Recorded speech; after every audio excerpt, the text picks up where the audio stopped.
Olá, sejam todos muito bem-vindos a mais um episódio do meu e do seu podcast Sociedade de Sucesso. Se você não me conhece, seja muito bem-vindo. Meu nome é Juliana Guerra, eu sou advogada de empresas há 15 anos e eu tenho um Instagram onde eu falo todos os dias para empreendedores que empreendem em sociedade. Então, se você está pensando em entrar numa sociedade, me segue lá, juliaguerra.advogada, porque todos os dias nós estamos dando dicas de como você pode fazer sociedade preservando o teu dinheiro, as tuas amizades e o seu negócio. Combinado? E hoje é um dia muito especial aqui nesse canal, porque nós estamos inaugurando uma série de entrevistas com os nossos convidados. E hoje eu vou receber uma pessoa. A gente se conheceu pelo Instagram. Nós tínhamos tudo para ser concorrentes, porque ele também é advogado, mas nós não somos, nós viramos amigos. Estamos sempre trocando figurinhas. E essa pessoa que eu convidei aqui, ela veio direto do Tocantins. Nós estamos no Rio de Janeiro. Ele veio do Tocantins, ou seja, ele fez uma longa viagem para abrilhantar aqui o nosso canal com as experiências que ele tem em assessorar pequenas empresas. Vocês estão preparados para conhecer o meu convidado? Arthur, apresente-se. Obrigado pelo convite.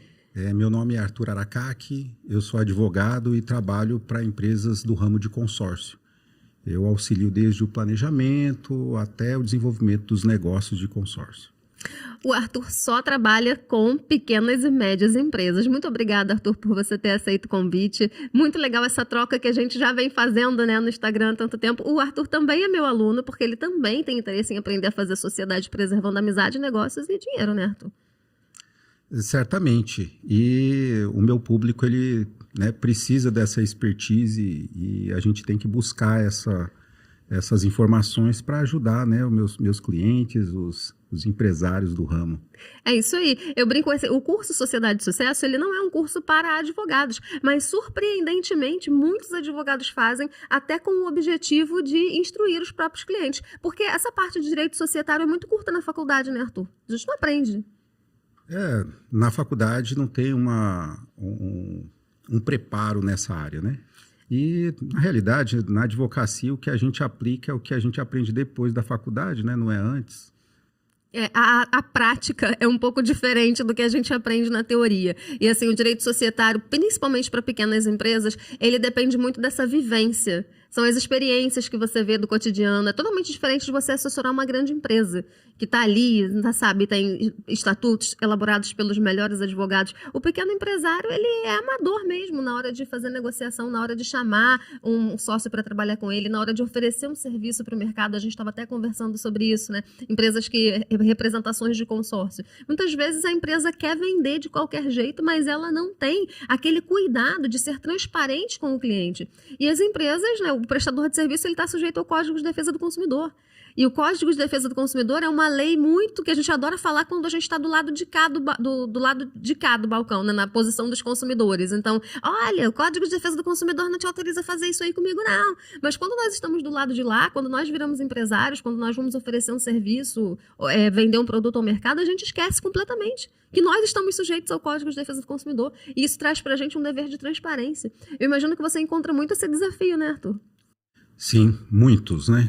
Muitos desafios referentes a isso. De fazer o empresário entender que ele precisa jogar nas 4 linhas, né? Às vezes o empresário, né, no afã, né, de conseguir fazer uma produção boa, rápido, né, lançando vou fazer uma mágica aqui para brotar uma produção alta, rápida, ele acaba, né, não jogando de acordo com o que deveria, né? Ou às vezes ele tem um conhecimento equivocado do que ele deve ou pode fazer, porque foi treinado desse jeito há muitos anos e acaba repetindo erros que hoje não são mais tolerados ou admitidos, né? Olha, você me deu até você me fez uma lembrança, porque o tema do nosso episódio de hoje é todo mundo faz, mas não devia. Nós vamos falar exatamente disso, né, Arthur? Nós vamos falar das práticas que você, provavelmente pequeno empreendedor ou pequeno empresário, até os veteranos, muitas vezes cometem os erros que nós vamos fazer aqui. Existem coisas que todo mundo faz, mas não devia. Vou dar aqui um exemplo para você. pejotizar a tua equipe. Tem muito empresário iniciante aí que faz isso, mas não devia. O que é pejotizar a equipe? É pegar uma equipe de trabalhadores que você tem e transformar todo mundo em PJ. Ou sair contratando de qualquer forma todo mundo como pessoa jurídica. Ah, Juliana, mas no meu ramo todo mundo faz. Todo mundo faz, mas não devia. Mas para começar, eu queria te perguntar, Arthur, como é que foi para você começar a trabalhar com pequenas empresas? Porque para mim foi por acaso. Eu comecei a trabalhar, o direito de empresa me escolheu. Então, quando eu comecei a advogar, como acho que todo mundo, pega de agulha, avião e trabalha com tudo, né?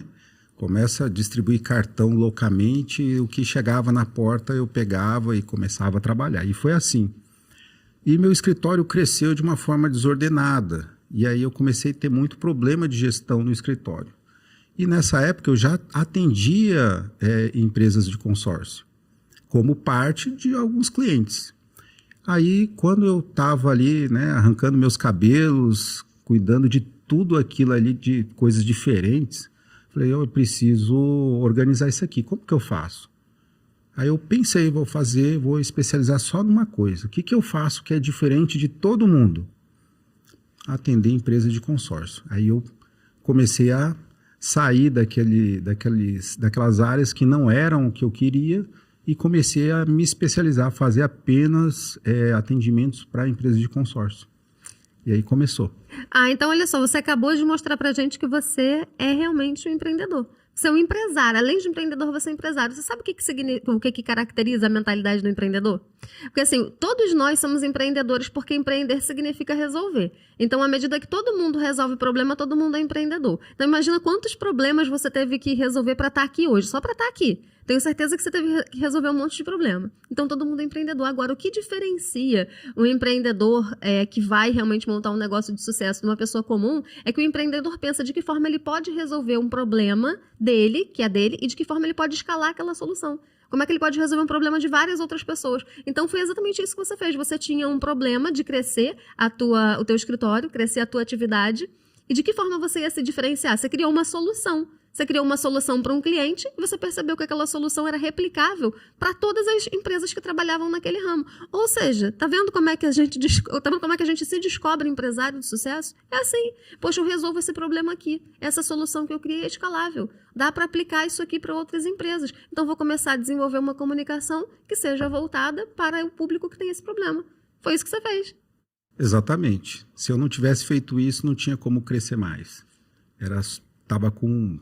Imagina você estudar família, empresarial, tudo, né, ali misturado, não tinha condições. Vocês estão percebendo que ter sucesso como empresário foca numa solução, principalmente se você estiver começando. Foca em algo que você sabe resolver e identifique de que forma você pode levar aquela solução para um maior número de pessoas, porque é sucesso, não tem erro. Deu certo para o Arthur, deu certo para mim, eu tenho certeza que vai dar certo para você também. Agora, eu queria te perguntar, Arthur, o seguinte, é difícil, porque o pequeno empresário, ele trabalha muito no achismo.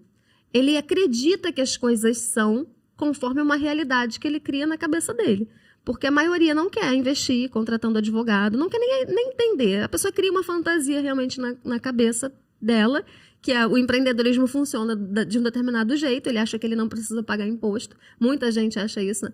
Não precisa pagar imposto certinho, contratar funcionário, pode contratar de qualquer jeito, pode contratar como pessoa jurídica, ou contrata ali um freelancer e vai pagando a ele. As pessoas vão fazendo do jeito que dá. E depois vão pensando nos problemas. Tá entrando dinheiro, tá bom. Aí depois, quando começam a surgir os problemas, a pessoa começa a se lamentar. Poxa, tá vendo? É difícil empreender no Brasil. Empresário no Brasil não cresce. Empreender no Brasil é muito ruim. E, na realidade, o Brasil é o país do empreendedorismo. Tem muitas oportunidades aqui. Eu queria que você me dissesse o seguinte. Qual é o maior problema que você identifica em relação ao pequeno empresário? Falta de conhecimento, né? Embora o conhecimento está disperso pela sociedade, parece que quando eles vão iniciar um empreendimento, eles não passam, né, pelas etapas, né? Não planejam o negócio, não faz, né, um plano de negócio, o que eu vou precisar, como que eu posso fazer isso. Eu tenho recurso para me lançar ao mercado. Às vezes eles não querem contratar um contador para não ter que pagar mensalidade, não quer contratar o advogado porque vai ter que pagar honorários. E assim, ele acaba indo do jeito que está na cabeça dele. E aí começa a ter prejuízos, né? Então, o empresário, o empreendedor, ele precisa de um mínimo de capital para sustentar a empresa dele. Se ele não consegue nem contratar contador ou advogado que vão assessorar ele no início, que empresa que é essa? Como que essa empresa vai para frente? Será que ele está no momento de abrir esse negócio? Não tem dinheiro para contratar um contador para prestar uma assessoria, não tem dinheiro para pagar uma consulta. Às vezes a pessoa não tem dinheiro para pagar o advogado de forma recorrente, mas às vezes uma consulta, você não pode dispor desse dinheiro para alguém dizer quais são os riscos aqui aos quais eu estou correndo. Faz um contrato aqui para eu ter um respaldo para oferecer para o meu cliente. Se você não tem investimento para fazer isso, talvez você não esteja no momento de empreender. Exatamente. Isso eu falo para muitas pessoas que me procuram, né, antes de começar a empresa. Então a gente conversa sobre, às vezes, a realidade dela, né, porque a empresa, ela é uma forma que você junta pessoas e capital para começar ali a atividade. É pessoas e capital. Como que você vai fazer um negócio só você ali, né? Sem conseguir um investimento para coisas básicas, né? E assim, não adianta você tentar fazer um negócio se você não tiver a base pronta, né? Se você construir seu negócio em cima de algo que não é uma base sólida, vai ser pior do que você não ter começado, porque a hora que aquilo ali quebrar, você vai sair de lá pior do que quando você entrou. Castelo de areia, exatamente, é isso que eu falo para os meus clientes. O empreendedorismo, ele pode ser ingrato, porque você pode sair pior do que quando você entrou. O seu objetivo era ter um upgrade, mas se você não souber as decisões que você precisa tomar, você pode sair numa situação inferior. A pessoa já estava numa condição ruim, ela fica numa condição pior. Então eu costumo dizer, Arthur, que a gente, quando abre um negócio, a gente se submete a 4 tipos de riscos. A gente tem o risco que decorre da nossa relação com o Estado, porque a empresa paga impostos. Eu sei que você odeia esse tema, mas uma empresa paga impostos, precisa pagar. Se ela não pagar, ela sofre consequência. A empresa tem o risco interno do relacionamento entre sócios, porque se você não tem dinheiro, ou você vai se endividar para montar um negócio, ou você vai trazer um sócio, e essa relação, se ela não for bem pensada, te expõe a risco. Você tem o risco que decorre da tua relação com os clientes, porque a empresa que promete e não entrega também pode ser processada, também pode perder patrimônio. E você tem o risco trabalhista, que eu costumo dizer que é o maior risco do mundo, porque o risco trabalhista, ele quebra a tua empresa e ele quebra você também, por conta da desconsideração da personalidade jurídica. Então você montou ali uma empresa, você acha que aquela empresa está te protegendo, ela é um escudo, uma empresa limitada, a maior parte das pessoas que estão nos assistindo são donos de limitadas, realmente a limitada é um escudo, mas esse escudo cai. Se você não usar a personalidade jurídica da empresa com respeito, com cuidado, esse escudo cai. Então, por exemplo, contrata pessoas de qualquer jeito. A empresa não tem dinheiro para pagar, você vai perder esse escudo e você, pessoa física, vai quebrar junto com a empresa. E esse é um dos exemplos, né, Arthur, que pode fazer com que a pessoa saia desse negócio pior do que ela estava quando ela entrou. Exatamente. Imagina, né, uma reclamação trabalhista de 10 pessoas que eram PJs e que vão, né, entenderam ali, consultaram lá um advogado e entraram com ação contra essa pequena empresa.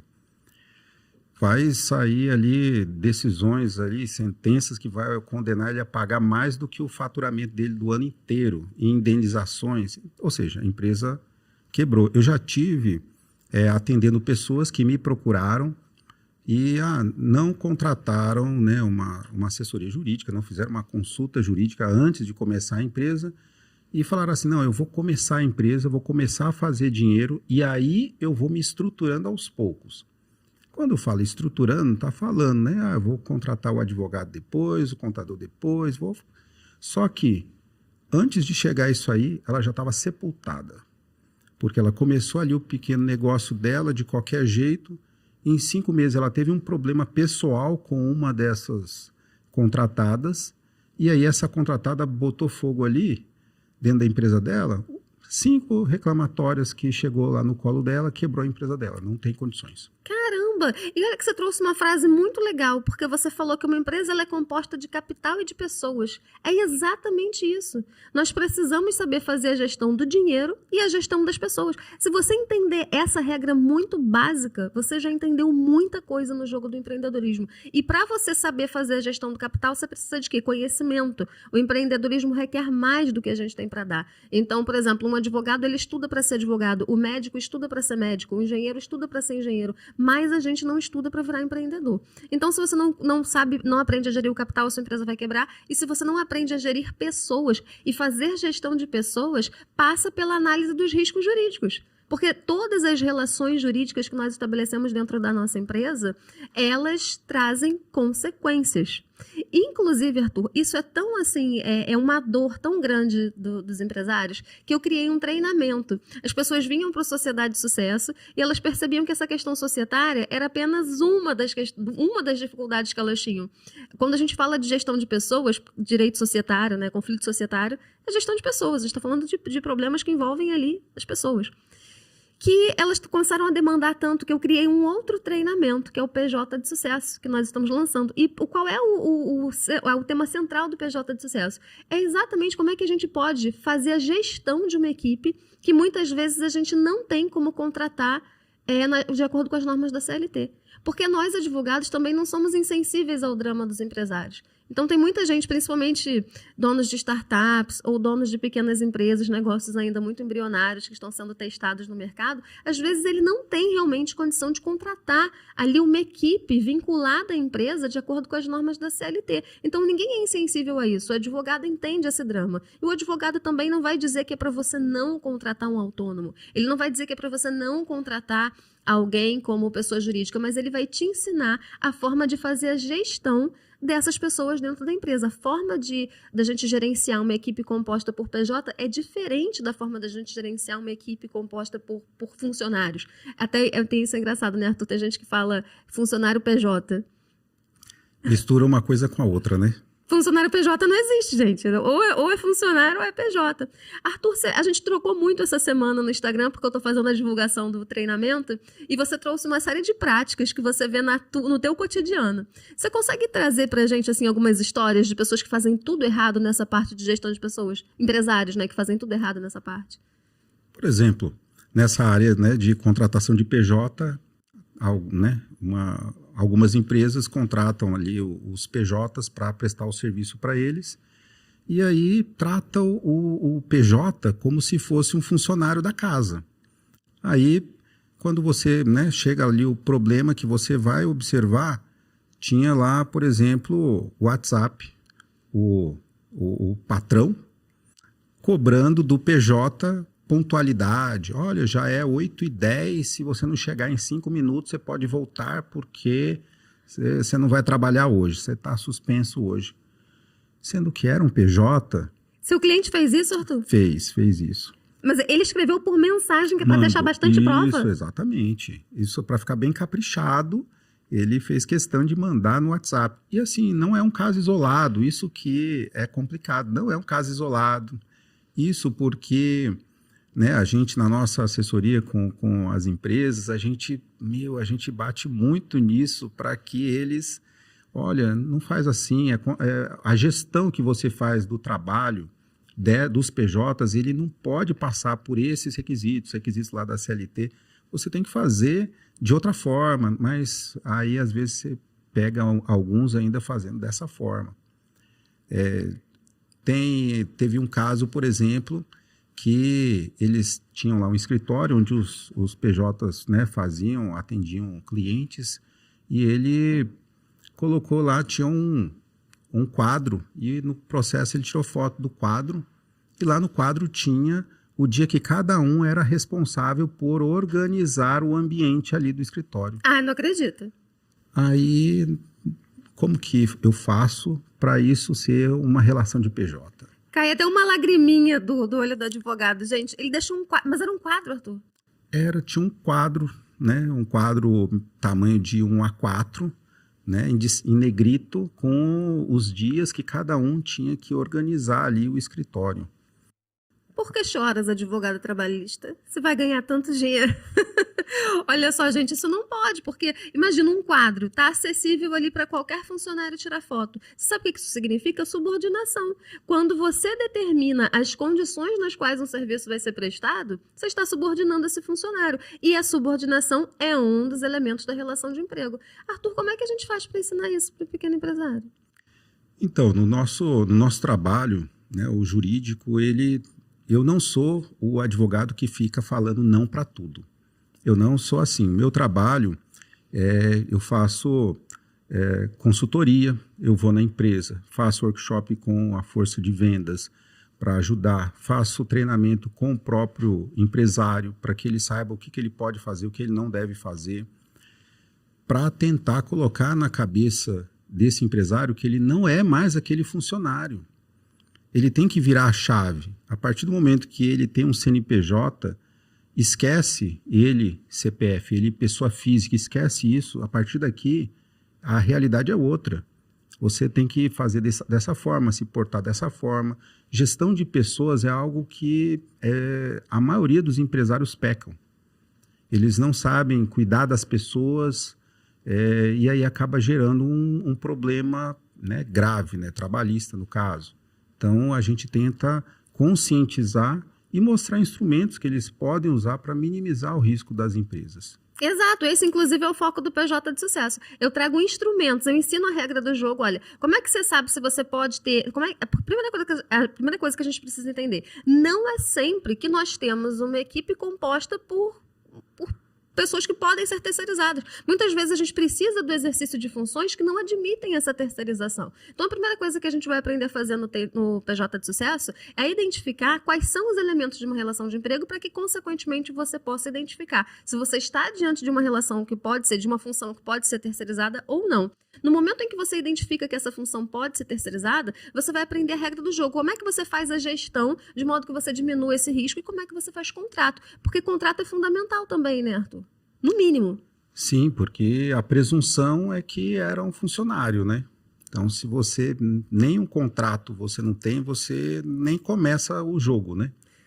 Explicar que o contrato de trabalho pode ser verbal é uma das coisas que a gente vai fazer no curso. E é um desafio explicar isso para as pessoas na prática. Mas o contrato de trabalho, assim como qualquer contrato, pode ser verbal. Então, o Arthur trouxe uma questão aqui muito interessante, porque se uma pessoa está trabalhando para você, ela está subordinada a você, está dando exclusividade a você, e você não tem nada escrito com ela, se presume que existe uma relação trabalhista. E você que tem que provar. Tem até um artigo na CLT que fala isso, né? Que o término da relação é uma prova que incumbe ao empregador, não incumbe ao empregado. Exatamente. E assim, os empresários, eles começam a se preocupar com isso depois que começa a ter os primeiros dissabores, né, da empresa dele. Quando começa a chegar ali a primeira ação e leva ali uma sentença assim que ele fica desnorteado, aí que ele começa a se conscientizar da importância de mudar, de parar de agir de forma amadora e começar a ser uma empresa, um negócio profissional, que precisa de uma gestão profissional capacitada, se capacitar, né? A gente, hoje na internet, você tem informação para tudo. Formação gratuita. E você pode se servir disso para colocar no seu negócio de graça. Uhum. Né? Então, as pessoas, o primeiro passo é conscientizar de que você precisa. E depois você ir atrás das ferramentas que vão te ajudar a manter essa empresa viva, né? Vê se acontece isso com você, comigo. Já aconteceu muito do cliente ser condenado e aí ele falar assim pra mim: ué, então por que o juiz não manda fechar a minha empresa? Porque se eu tiver que pagar isso, é fechar a empresa. Então é por isso que a gente tem que fechar? Não tem como continuar? Não tem como falar isso pro juiz? Já aconteceu isso com você? Parecido. Mas assim, eu já tive casos, por exemplo, que a pessoa, ela tinha lá o contrato, olha, fez lá o contrato tal, da contratação, o serviço que seria prestado, só que esqueceu de todos os outros requisitos, que é a gestão, né? E aí, na Justiça do Trabalho, né, a primazia da realidade, e aí só foi colhendo os depoimentos e acabou, né, desconstituindo o contrato, e ele teve que pagar mais caro, né, porque Num contrato PJ, o funcionário, ele acaba, né, o prestador, ele acaba ganhando mais do que ganharia em CLT. Só que o empresário, né, para economizar ali, paga a mais.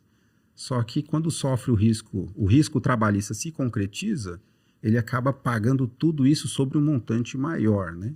Aí ele, né, tem um prejuízo grande. É uma das coisas que a gente trabalha no treinamento, né? A gente fala assim, uma das frases que está lá no vídeo de venda. Você acha que é uma grande vantagem você contratar um PJ pagando a ele 3 mil, enquanto você pagaria 2 se ele tivesse contratado pela CLT? Então considere que se você for condenado, você vai pagar rescisão em cima dos 3 e não em cima dos 2 que você estaria pagando se ele fosse contratado pela CLT. Então o canto da sereia é demais para o empresário, né? E o advogado recebe a indagação, né?